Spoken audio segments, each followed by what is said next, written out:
에스겔 25장은 하나님께서 에스겔 선지자에게 말씀을 주셔서 이스라엘 주변에 있는 여러 나라들에게 하신 말씀입니다.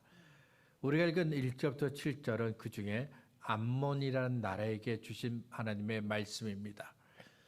암몬이라는 나라는 이스라엘과 붙어있는 이웃 나라입니다. 암몬의 조상은 아브라함의 조카 롯입니다. 그래서 이스라엘에게는 매우 친숙한 나라입니다. 하지만 이스라엘과 암몬은 가깝게 지낸 적이 없습니다.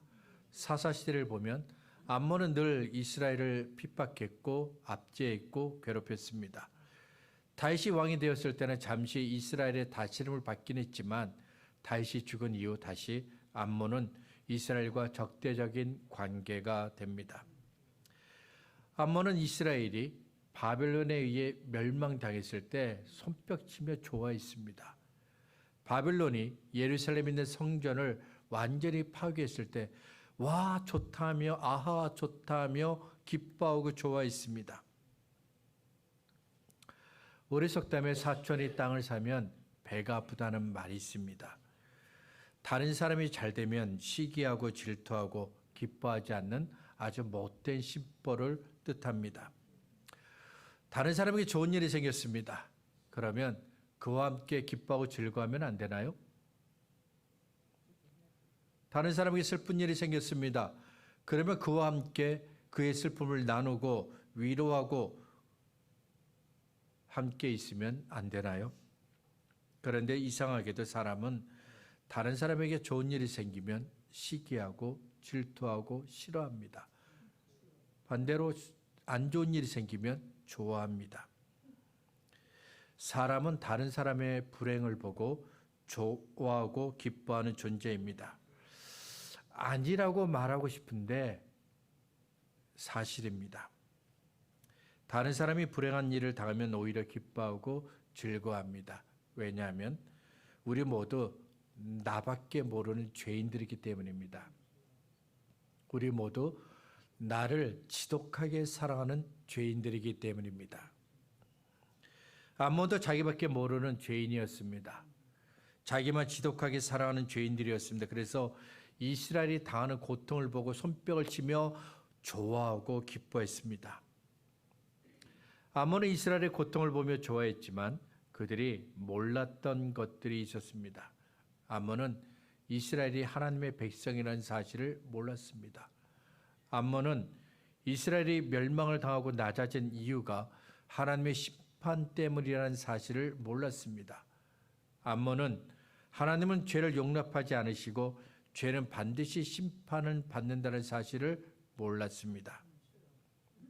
하나님께서 이스라엘이 바벨론에 의해 멸망당하는 것을 보고 좋아하는 암몬을 보셨습니다. 하나님을 예배하는 성전이 파괴되는 것을 보면서 손뼉치고 발을 구르며 좋아했던 암몬을 보셨습니다. 그래서 하나님께서 선지자 에스겔에게 암몬을 향한 하나님의 심판의 말씀을 선포하게 하신 겁니다. 여기서 우리가 중요하게 보아야 할 것이 있는데 하나님께서 이스라엘이 당하는 일들을 보시고 아셨다는 겁니다. 암몬이 이스라엘에게 했던 그 일들을 보시고 아셨다는 것입니다. 그리고 하나님께서 친히 보복하셨다는 겁니다. 성령께서 마태에게 복음서를 기록하게 하셨습니다. 성령께서 가르쳐 주신 대로 마태는 예수님께서 아브라함과 다윗의 자손이라고 기록했습니다.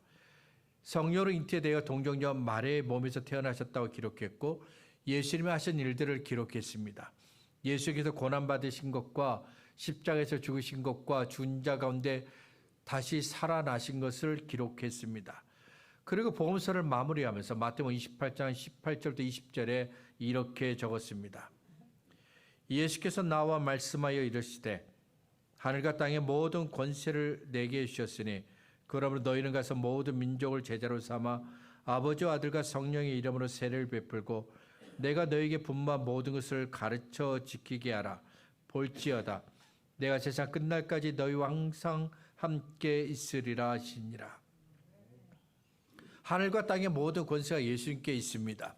모든 족속에 가서 복음을 전하라고 하셨습니다. 복음을 듣고 예수님을 믿는 사람들에게 아버지와 아들과 성령의 이름으로 세례를 주라 말씀하셨습니다. 예수님의 말씀을 그들을 지키게 하라고 하셨습니다.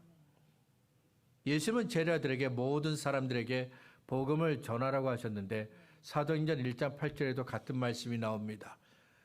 오직 성령이 너에게 임하시면 너희가 권능을 받고 예루살렘과 온 유대와 사마리아 땅 끝까지 이르러 내 증인이 되리라 하시니라. 마태복음 28장 18절부터 20절에서 말씀하셨던 것처럼 사도행전 1장 8절에서도 예수님은 제자들에게 내 증인이 되라 하셨습니다. 세상 모든 사람들에게 예수님을 전하는 증인이 되라고 하셨습니다.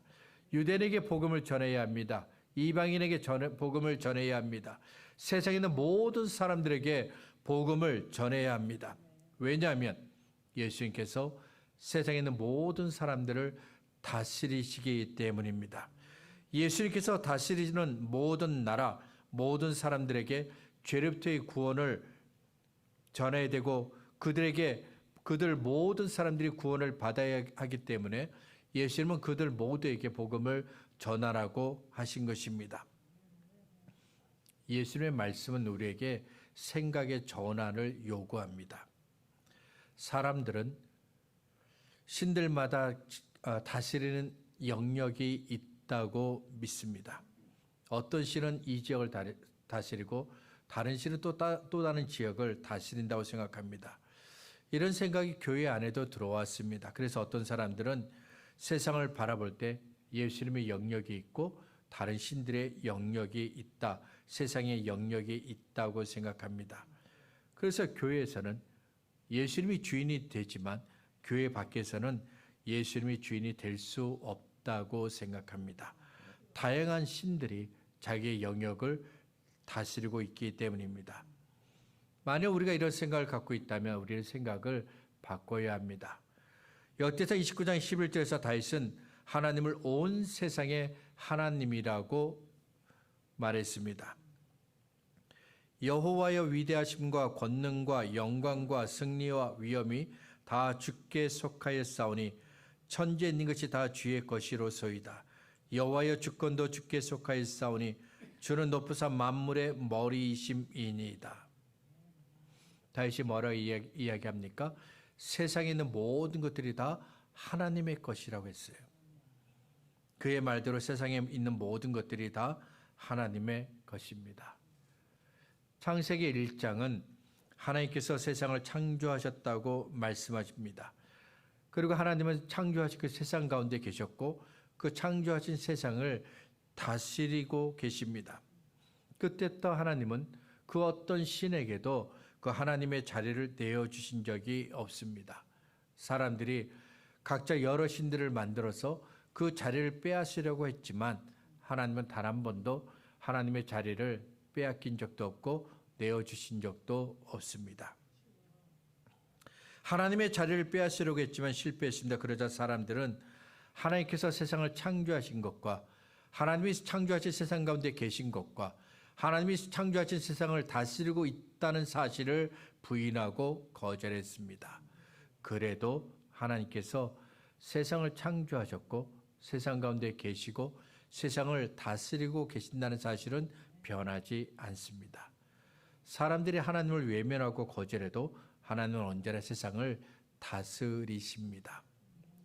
자, 하나님께서 세상을 창조하셨고 다스린다고 했습니다. 이 사실은 우리를 자연스럽게 다음 단계로 이끌고 갑니다. 하나님께서 세상을 다스리십니다. 때문에 하나님은 세상 안에서 일어나는 모든 일들을 다 알고 계십니다. 다스린다는 말은 관리와 통제라는 뜻을 가지고 있습니다. 예를 들면 나라를 다스린다는 것은 나라 안에 있는 모든 것을 관리하고 통제하는 겁니다. 그래서 다스린다는 말을 생각할 때 우리는 지도자가 자기가 원하는 대로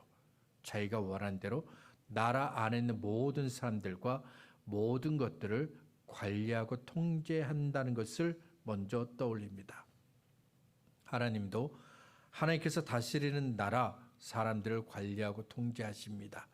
하나님께서 뜻하신 대로 하나님께서 원하신 대로 관리하고 통제하십니다.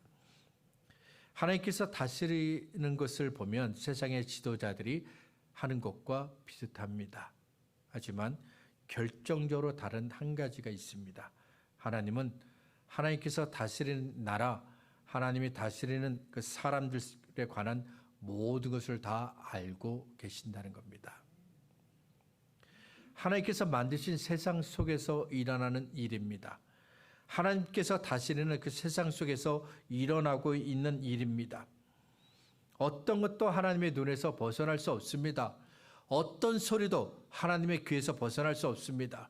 어떤 것도 하나님의 생각에서 벗어날 수 없고 그 어떤 것도 하나님의 손에서 벗어날 수 없습니다. 우리는 이 나라의 지도자가 우리에게 일어나는 모든 일들을 알기를 원합니다. 우리가 어떤 것을 불편하게 생각하는지, 우리가 무엇을 기대하는지 이 나라의 지도자가 알기를 원합니다. 우리가 얼마나 힘들게 살아가는지 이 나라의 지도자가 알길 원해요.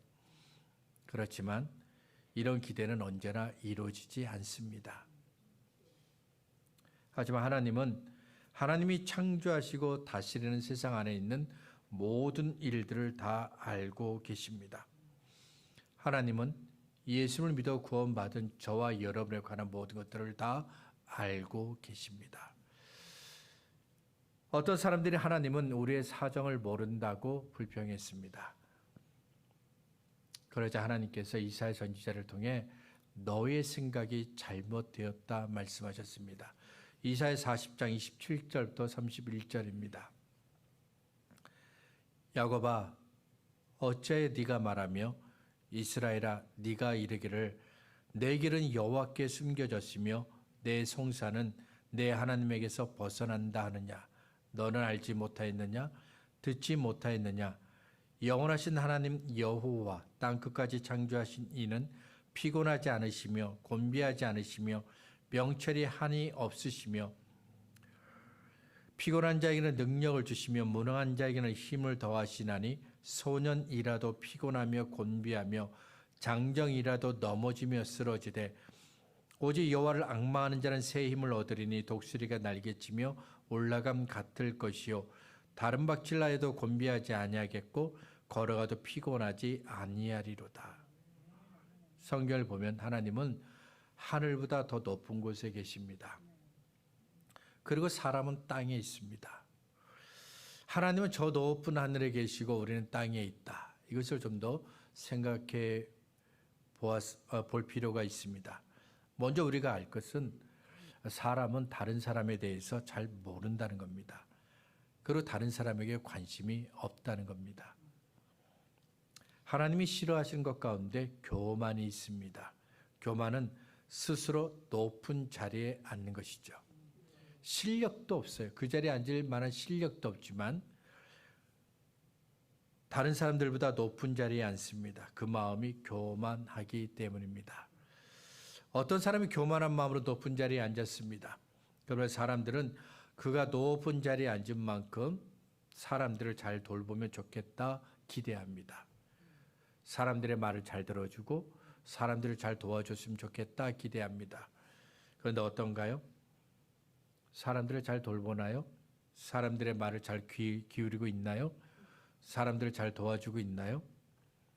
사람들에게 무슨 일이 일어나고 있는지 잘 알고 있나요? 높은 자리에 있으면 다 보이는데 정작 그는 아무것도 모릅니다. 왜냐하면 다른 사람들보다 높은 자리에 앉는 것이 그의 목적이기 때문입니다. 때문에 다른 사람들에게 관심을 주지 않는 겁니다. 또 하나의 예를 들어보죠. 교회 주변을 보면 개미들이 다니고 있습니다. 때로는 개미가 줄지어 다니고 무리를 지어 다니고 때로는 몇 마리가 이렇게 다녀 먹이를 찾아 다니죠. 그렇지만 우리는 교회 주변에 개미가 있다는 생각을 하지 않습니다. 개미가 먹이를 찾아다녀도 신경 쓰지 않습니다. 눈에 보이지 않기 때문입니다. 눈에 보이지 않기 때문에 우리는 개미에게 관심을 주지 않습니다. 그러면 하나님은 어떠실까요? 하나님은 하늘보다 더 높은 곳에 계시는데 땅에 있는 우리를 보고 계실까요? 우리에게 관심이 있을까요? 사람들은 하나님이 너무 높은 곳에 계셔서 우리를 보지 못한다고 생각합니다. 땅에 사람들이 너무 많기 때문에 나 같은 사람은 눈에도 보이지 않을 것이다 생각합니다. 하나님에 대해서 오해하는 사람들에게 성경 말씀합니다. 시편 113편 4절부터 9절입니다. 여호와는 모든 나라보다 높으시며 그의 영광은 하늘보다 높으시도다. 여호와 우리 하나님과 같은 이가 누구리요? 높은 곳에 앉으셨으나 스스로 낮추사 천지를 살피시고 가난한 자를 먼지 더미에서 일으키시며 궁핍한 자를 거름 더미에서 들어 세워 지도자들 곧 그의 백성의 지도자들과 함께 세우시며 또 임신하지 못하던 여자를 집에 살게 하사 자녀들을 즐겁게 하는 어머니가 되게 하시는도다. 할렐루야. 하나님은 하늘보다 더 높은 곳에 계시지만 땅에 있는 우리에 대해서 잘 알고 계십니다. 스스로 낮아지셔서 우리를 보시기 때문입니다. 땅에 많은 사람들이 살고 있지만 하나님은 저와 여러분에 대해서 아주 잘 알고 계십니다. 이 사실을 알았던 시인은 시편 146편 3절부터 5절에서 우리는 하나님을 의지해야 한다고 말합니다. 귀인들을 의지하지 말며 도울 힘이 없는 인생도 의지하지 말지니 그의 호흡이 끊어지면 흙으로 돌아가서 그날에 그의 생각이 소멸하리로다. 야곱의 하나님을 자기의 도움으로 삼으며 여호와 자기 하나님에게 자기의 소망을 두는 자는 복이 있도다. 하나님은 우리가 무슨 생각을 하고 있는지 잘 알고 계십니다. 우리가 무엇을 염려하는지 잘 알고 계십니다. 우리가 가려는 이 길에 무엇이 있는지 잘 알고 계십니다. 어떤 것이 우리에게 유익한지 잘 알고 계십니다. 눈에 보이지 않으니까 하나님이 아주 멀리 계신 것처럼 보입니다. 내게 아무 소리도 들리지 않으니까 하나님이 나를 보고 계시지 않는 것처럼 보입니다. 나를 힘들게 하는 문제가 해결되지 않는 걸 보면 하나님은 나에게 관심이 없는 것처럼 보입니다. 이런 생각을 갖는 건 당연합니다. 사람은 눈으로 보아야 믿는 존재입니다. 사람은 귀로 들어야 믿는 존재입니다. 손으로 만져보아야 믿고 경험해 보아야 믿는 존재입니다. 그렇지만 우리는 믿음이 성숙하게 자라길 원한다면 눈으로 볼 수 없어도 하나님이 계신다고 믿어야 합니다. 아무 소리가 들리지 않아도 하나님은 나를 보고 계신다고 믿어야 합니다. 손으로 만질 수 없어도 하나님 나와 동행하신다고 믿어야 합니다. 아무것도 경험할 수 없어도 하나님은 지금도 나를 위해 일하고 계신다고 믿어야 합니다. 히브리서 11장은 믿음을 설명할 때 보지 못하는 것을 보는 것처럼 믿는 것을 믿음이라고 말씀합니다. 믿음은 내가 기대하고 원하고 소원하는 것, 바라는 것들의 증거라고 했습니다. 히브리서 11장 6절은 하나님이 계신 것을 믿는 사람들을 기뻐하시고 또한 하나님을 찾는 사람들을 기뻐하신다고 말씀합니다. 이 믿음이 저와 여러분에게 있기를 바랍니다. 하나님은 저와 여러분에 관한 모든 것들을 다 알고 계십니다. 하늘보다 더 높은 곳에 계시지만 스스로 낮아지셔서 저와 여러분을 지켜보시기 때문입니다. 그리고 하나님은 예수를 믿는 우리를 향한 세상의 생각과 행동도 다 알고 계십니다. 세상이 예수를 믿는 우리를 대하는 태도, 우리에게 하는 말, 우리를 향한 생각과 계획, 그 모든 것들을 다 알고 계십니다. 여기에는 저와 여러분이 당하는 부당한 대우도 포함됩니다. 억울한 누명을 씌워서 해를 당하게 한 것도 포함됩니다. 사탄이 자기 사람들을 동원하여 우리를 넘어지게 한 일도 포함됩니다. 사탄이 우리를 잘못된 길로 이끌기 위해서 거짓말하고 속이려고 했던 일들도 포함됩니다.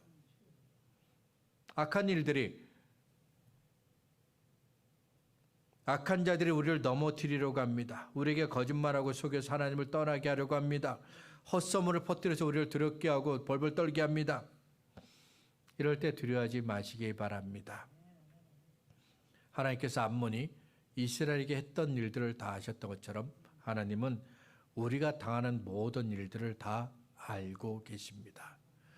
하나님께서 암몬을 책망하시고 심판하셨던 것처럼 하나님께서 우리가 당한 모든 일들에 대해 친히 보복하십니다. 부당한 일을 당하고 억울한 일을 당했습니다. 사탄이 넘어지게 합니다. 거짓말로 속이려고 합니다. 헛소문을 가지고 두렵게 하고 벌벌 떨게 합니다. 이런 일을 당했을 때 우리가 할 수 있는 일은 아무것도 없습니다. 발버둥을 쳐봐도 헤어나오지 못합니다. 그래서 하나님께서 우리를 위해 친히 보복하시는 겁니다.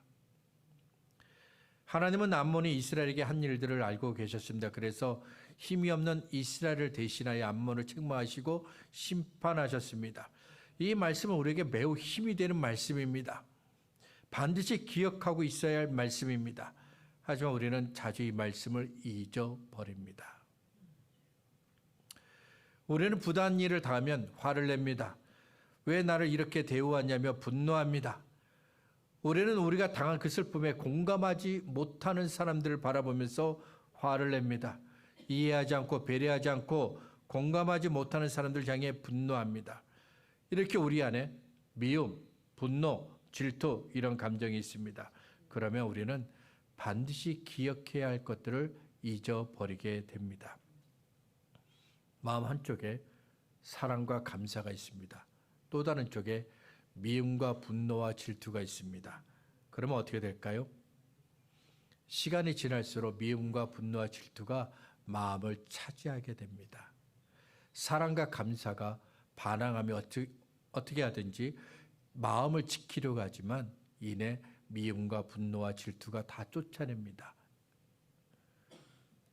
미움과 분노와 질투는 활활 타오르는 불과 같아서 어떤 것도 마음에 두지 않습니다.